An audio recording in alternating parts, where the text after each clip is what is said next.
Bismillahirrahmanirrahim. Assalamualaikum warahmatullahi wabarakatuh. Innal hamdalillah wassalatu wassalamu ala Rasulillah wa ala alihi wa sahbihi wa mawalah. Wala haula wala quwata illa billah ma ba'd. Alhamdulillah para pemirsa yang dirahmati Allah Subhanahu wa taala, kita kembali berjumpa pada kajian silsilah akidah, kajian tentang dasar-dasar akidah seorang muslim yang selayaknya seorang muslim dan muslimah dia berusaha untuk memahami tentang dasar-dasar agamanya karena merupakan pondasi bangunan seluruh amal-amal agama dia. Para pemirsa yang dirahmati Allah Subhanahu wa taala, pembahasan kita telah menyampaikan di antara definisi iman bahwasanya iman iqrarun fil qalbi, i'tiqadun fil qalbi wa iqrarun bil lisan wa amalun bil jawari yazidu wa yanqus. Dan kita telah membahas secara ringkas tentang iman, bagaimana harus menancap dalam hati kita, keyakinan yang menancap dalam hati kita, dan bagaimana harus kita ucapkan dengan lisan kita, dan bagaimana harus kita wujudkan dalam amal-amal anggota jawarih kita. Dan ini semuanya terangkum dalam sebuah hadis Nabi SAW yang Nabi mengatakan al-imanu bid'un wa sab'una syu'bah atau bid'un wa situna syu'bah. Iman itu adalah 70 sekian cabang atau 60 sekian cabang. Fa'alaha qawlu la ilaha illallah wa atanaha imatatul adha 'anil tariq wal haya'u syu'batun minal iman. Yang paling tingginya, paling pokoknya, paling utamanya adalah ucapan kalimat la ilaha illallah. Kemudian paling rendahnya menyingkirkan gangguan yang ada di jalan. Dan al-haya, rasa malu, merupakan cabang daripada cabang iman. Apabila kita lihat sekilas dalam hadis ini, maka kita melihat di sana ada ucapan qaulu la ilaha illallah. Karena seorang mukmin tidak akan dikatakan mukmin, tidak akan dikatakan muslim kecuali dengan dia mengucapkan kalimat la ilaha illallah, kalimat syahadatain, sehingga tuntutan untuk kita mengucapkan kalimatul iman. Demikian juga bagaimana Rasulullah menunjukkan tentang perbuatan, di antaranya ketika Nabi mengatakan wa tanaha imatatul adani tariq, menyingkirkan gangguan yang ada di jalan, merupakan perbuatan, amalan anggota jawarih, sehingga iman menuntut kita beramal. Demikian pula bagaimana hal yang merupakan amalan hati, wal haya syu'batun minal iman, dan al haya, rasa malu, merupakan cabang di antara cabang keimanan. Ini merupakan sebagian yang Nabi sebutkan. Dan iman ada 70 sekian cabang. Sehingga di sana ada cabang-cabang iman yang sangat banyak. Sehingga iman meliputi perkataan dengan semua cabang amaliyahnya. Iman meliputi i'tiqad dengan semua cabang keyakinannya. Iman meliputi amalan anggota jawarih dengan semua cabang amalan anggota badan. Sehingga iman merupakan satu kesatuan keyakinan, ucapan, dan perbuatan. Lalu mana yang menunjukkan yazidu wa yanqus? Adapun yang menunjukkan yazidu wa yanqus, iman itu bertambah dan berkurang, maka sungguhnya dalam hadis ini juga telah terkandung secara tidak langsung penjelasan tentang bertambahnya dan berkurangnya iman.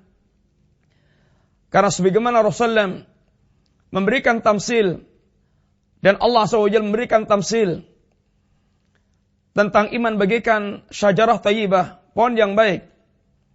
Ada akarnya, ada batang percabangannya, ada buah-buahannya. Maka semakin sempurna iman seorang, maka akan semakin banyak percabangan-percabangan yang akan muncul. Apabila iman ada 70 sekian cabang atau 60 sekian cabang, maka ketika iman itu sempurna, maka ibaratnya semua cabang-cabang itu akan tumbuh, akan muncul. Dan apabila iman itu berkurang, maka akan berguguran pula sebagian cabang-cabang iman tersebut. Sampai kemudian hilang akarnya. Hingga hilang keimanannya. Sehingga iman bertambah. Hingga pertambahan yang sangat tinggi. Dan iman berkurang hingga tercabutnya iman tersebut. Adapun di antara kalimat Allah SWT, firman Allah SWT yang menunjukkan tentang iman itu bertambah dan berkurang. Di antaranya Allah SWT mengatakan, innamal mu'minuna alladhina amanu billahi, innamal mu'minuna idza dzukirallahu wajilat qulubuhum wa idza tuliyat alaihim ayatu zadatum wa idza tuliyat alaihim ayatu zadatum imanan wa ala rabbihim yatawakkalun. Sesungguhnya innamal mu'minun, sesungguhnya orang-orang mereka beriman kepada Allah Subhanahu wa taala, alladzina idza dzukirallahu wajilat qulubuhum. Mereka adalah orang yang apabila disebut asma Allah Subhanahu wa taala, hati mereka akan tergetar. Sebagaimana contohnya di antaranya seorang pemuda yang mereka hendak berzina. Kemudian si wanita mengatakan ittaqillah wa la tufdil khatam illa bihaqqiha. Bertakwalah Anda kepada Allah, jangan kau pecahkan cincin kecuali dengan haknya. Lalu pemuda ini hatinya bergetar. Lalu pemuda ini tinggalkan wanita dengan harta yang telah dia serahkan.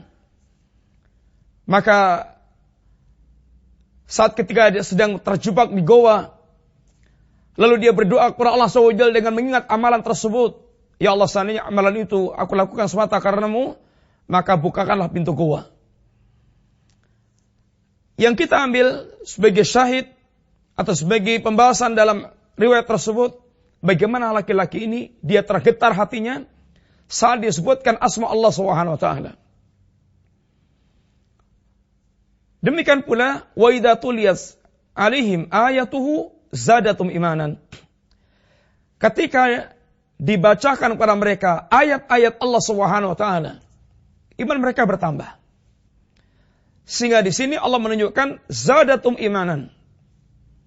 Imannya bertambah. Menunjukkan iman itu ada pertambahan dan ada perkurangan. Demikian pula ketika Allah SWT menyebutkan ayat huwallazi anzala sakinata fi qulubil mu'minin liyasdadu imanan ma'a imanihim. Dialah Allah Subhanahu wa taala yang telah menurunkan as-sakinah, ini ketenangan, fi qulubil mu'minin, di hatinya orang-orang mukmin. Liyasdadu imanan ma'a imanihim, agar bertambah iman mereka bersama dengan iman yang telah ada di hati mereka. Ini semuanya di antaranya menunjukkan bagaimana iman itu bertambah dan berkurang. Yang para ulama kita mengatakan yazidu bit ta'at wa yanqus bil ma'siyah. Bertambah dengan ketaatan-ketaatan, wa yanqus bil ma'asi, dan berkurang dengan kemaksiatan-kemaksiatan yang mereka lakukan. Para ulama mengingatkan kepada kita di antara hal-hal yang akan bisa menambah keimanan kita, sehingga bagaimana iman kita bisa bertambah, dan kita mengusahakan bagaimana iman kita selalu bertambah. Di antara yang pertama, di antara faktor-faktor yang akan bisa menambah keimanan kita, hendaklah seorang selalu dia bermuamalah dengan ilmu syar'i. Hendaklah seorang dia berusaha untuk mendapatkan ilmu syar'i.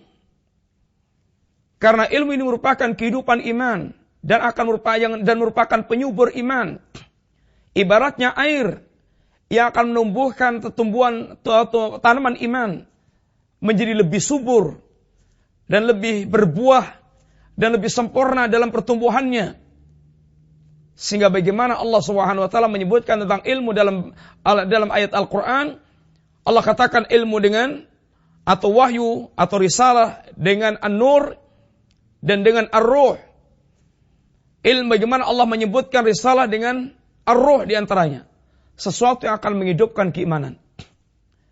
Sehingga semakin orang itu berinteraksi dengan risalah, dengan ilmu, maka imannya dia akan semakin hidup, semakin kuat, semakin bertambah, semakin kokoh, semakin sehat, semakin sempurna. Sebaliknya, ketika orang dia menjauh dari ilmu, dia meninggalkan risalah, maka dia akan mengalami kematian tanaman iman.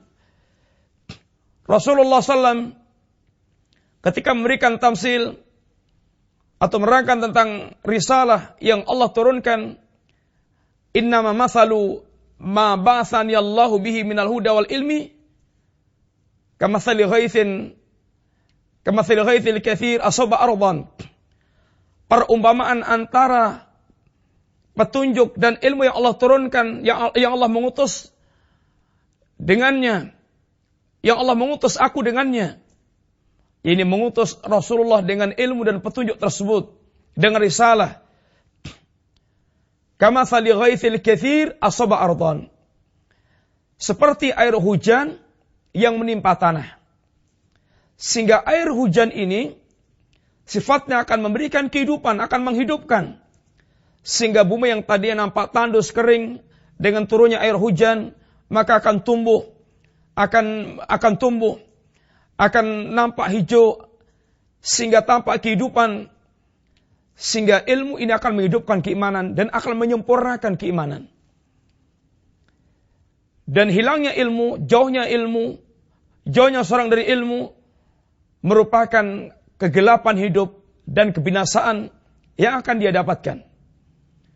Sehingga Allah SWT mengatakan tentang orang-orang yang mereka memiliki rasa khasyah kepada Allah SWT. Innama yakhshallaha min ibadil ulama. Sesungguhnya orang-orang mereka memiliki rasa takut kepada Allah adalah para ulama.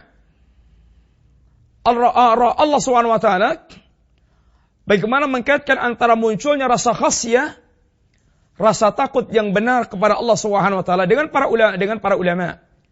Ini khasyah dengan ilmu. Karena sungguhnya sempurnanya rasa takut kepada Allah sebanding dengan ilmu yang dia miliki tentang Allah SWT. Semakin dia sempurna memiliki ilmu, semakin sempurna rasa takut dia kepada Allah SWT. Dan semakin banyak amal iman yang bisa dia wujudkan dengan ilmu tersebut. Maka ilmu merupakan faktor pertama yang akan bisa menambah keimanan seorang. Dan termasuk ilmu syar'i diantaranya qiraatul Quran, membaca Al-Quran. Yang dengannya dia akan mendapatkan berbagai macam pembahasan ilmu yang Allah turunkan, yang Allah sebutkan dalam kitab Allah. Demikian pula membaca as-sunnah an-nabawiyah. Karena as-sunnah merupakan penjelas Al-Quranul Karim. Demikian pula membaca sirahnya Rasulullah SAW. Karena sirah beliau merupakan ini perwujudan dari Al-Quranul Karim. Karena khuluqul Quran, akhlak beliau adalah Al-Quran. Sehingga perjalanan beliau merupakan perwujudan penghambaan kepada Allah SWT. Bagaimana keyakinan, bagaimana ibadahnya, bagaimana akhlaknya, bagaimana jihadnya, bagaimana dakwahnya, dan seterusnya. Demikian pula ilmu tentang sirah salafil ummah, perjalanan hidup salaf pendahulu kita yang saleh, para sahabat, dan para imam-imam sunnah. Ini termasuk al-ilmu nafi', ilmu yang manfaat, yang akan bisa menumbuhkan keimanan seorang. Demikian pula tadabbur bi ayatil kauniyah, menerawang tentang ayat-ayat kauniyah, alam semesta, yang akan bisa menguatkan keyakinan kita tentang Allah SWT, khususnya berkaitan tanda-tanda kekuasaan Allah yang terbentang di alam jagat raya tersebut. Dan secara ringkas, demikian pula iman akan bisa berkurang dengan al-ma'asi, dengan kemaksiatan-kemaksiatan, dan di antaranya adalah kebodohan seorang. Bodoh merupakan sumber maksiat. Karena kebodohan pintu yang paling besar menjerumuskan seorang ke dalam perbuatan syirik atau kufur yang terkadang mereka tidak faham. Karena bodohnya mereka tentang agama Allah SWT. Cukuplah di antaranya pelajaran Bani Israel yang Nabiullah Musa alaihissalam berkomentar tentang mereka. Ketika mereka meminta kepada Nabiullah Musa, ya Musa, ij'al lana ilahan kama lahum aliyatun. Ya Musa, buatkan untuk kami sesembahan sebagaimana mereka memiliki sembahan. Apa kata Nabiullah Musa alaihissalam? Qala innakum qaumun tajhalun. Sungguh kalian kaum yang sangat bodoh. Kalian kaum yang sangat bodoh. Ini bodoh tentang Allah Subhanahu wa taala. Bodoh tentang keyakinan yang benar, sehingga kebodohan dia hampir menjerumuskan mereka dalam perbuatan asyirku billah. Demikian pula ketika Abu Waqid Al-Laitsi, dia meminta untuk dibuatkan pohon yang bisa dikeramatkan. Apa kata Nabi? Allahu Akbar. Qultum kama qalat Bani Israel li Musa alaihi salatu wassalam, ya Musa ijalana ilan kamalum ahliyatun qala innakum qaumun tajhalun. Sehingga kebodohan merupakan sumber yang sangat utama turunnya keimanan kita dan berkurangnya keimanan kita dan rusaknya keimanan kita. Demikian pula tenggelamnya kita dalam kelalaian, tenggelamnya kita dalam berbagai macam kelalaian, sehingga kita lupa Allah, lupa agama, dan kita tenggelam dalam sikap berpaling dari agama Allah SWT. Ini semuanya merupakan faktor yang sering sekali manusia kemudian merosot keimanan mereka. Demikian pula kecintanya kepada dunia, hati mereka dikuasai oleh dunia, sehingga dia termasuk orang maftun, orang yang terfitnah dengan dunia. Sedangkan dunia, kata Allah SWT, wa mal hayatud dunya illa mata'ul ghurur, tidaklah dunia itu kecuali kehidupan yang penuh dengan tipuan, sehingga banyak manusia tertipu dengan dunia, hingga dia sampai ketika ajal datang, dia belum memiliki kesiapan sama sekali, amal yang akan mengantarkan dia selamat di hadapan Allah Subhanahu wa taala. Demikian pula kawan yang buruk sungguh merupakan musibah, sehingga Nabi ingatkan, al-mar'u ala dini khalilih, falyanzur ahadukum man yukhalil. Seseorang itu berada di atas agama kawannya, maka perhatikan siapa kawan yang Anda jadikan sebagai kawan dekat. Makanya seorang dia memperhatikan siapa yang dijadikan sebagai kawan dekatnya itu. Karena kawan sangat berdampak dan berpengaruh. Sahib adalah yang akan membawa kita, menyeret kita, mengantarkan kita apakah kepada kebaikan atau keburukan. Sangat sekali terpengaruh dengan kawan tersebut. Yang Nabi SAW juga ketika memberikan tamsil tentang majlis yang salih dan majlis yang buruk. Masalu majlis salih wa majlisu, perumpamaan antara majlis yang salih dan majlis yang buruk, kahamilil miski wa nafikhil kir, seperti bergaul dengan penjual minyak wangi dan bergaul dengan pandai besi. Adapun nafikhil kir, adapun hamilul miski, apabila kita bergaul dengan penjual minyak wangi, ada 3 alternatif. Yang pertama, imma yuhdiyaka, boleh jadi dia akan memberikan minyak wangi kepada Anda sehingga Anda bisa memanfaatkan minyak wanginya. Anda bergaul dengan orang saleh, boleh jadi dia akan menasihati Anda, mengajari Anda ilmu sehingga Anda mendapat manfaat. Wa imma antabta'a minhu, atau Anda membeli minyak wangi dari dia. Anda bergaul dengan orang saleh yang alim, Anda belajar akhlaknya, Anda mengambil ilmunya, Anda mengambil sesuatu yang baik dari dia. Atau pula kalau tidak, wa imma antajidarihan thayyibah, minimal Anda akan mendapatkan bau yang enak, yang wangi. Ini merupakan pengaruh atau merupakan suasana orang-orang saleh yang majelisnya majelis yang baik, kalimatnya kalimat yang baik, pembicaraan yang baik, maka sungguh kita akan mendapatkan suasana yang baik ketika bersama dengan orang-orang saleh. Jauh dari tipuan, jauh dari kezaliman, jauh dari ghibah, namimah dan seterusnya. Adapun ketika bergaul dengan majelis yang buruk, kawan yang buruk, maka seperti bergaul dengan pandai besi, ayyuhriqa thawbak, imma akan membakar pakaian Anda, wa imma antajidarihan khabithan, atau Anda akan mendapatkan bau yang busuk atau bau yang buruk, yang tidak enak. Maka sungguh ini perumpamaan yang bagus yang diajarkan Nabi kepada kita, sehingga mudah-mudahan Allah SWT memelihara keimanan kita untuk bisa selalu bertambah, dan kita menjaga diri dari berkurangnya keimanan kita, atau kita selalu dalam keadaan berusaha untuk memiliki sikap istiqamah, sehingga Allah SWT menjadikan kita orang yang berakhir kehidupan kita dengan membawa iman dan husnul khatimah. Mudah-mudahan manfaat. Wassallallahu ala nabiyyina Muhammadin wa ala alihi wa sahbihi wasallam. Assalamualaikum warahmatullahi wabarakatuh.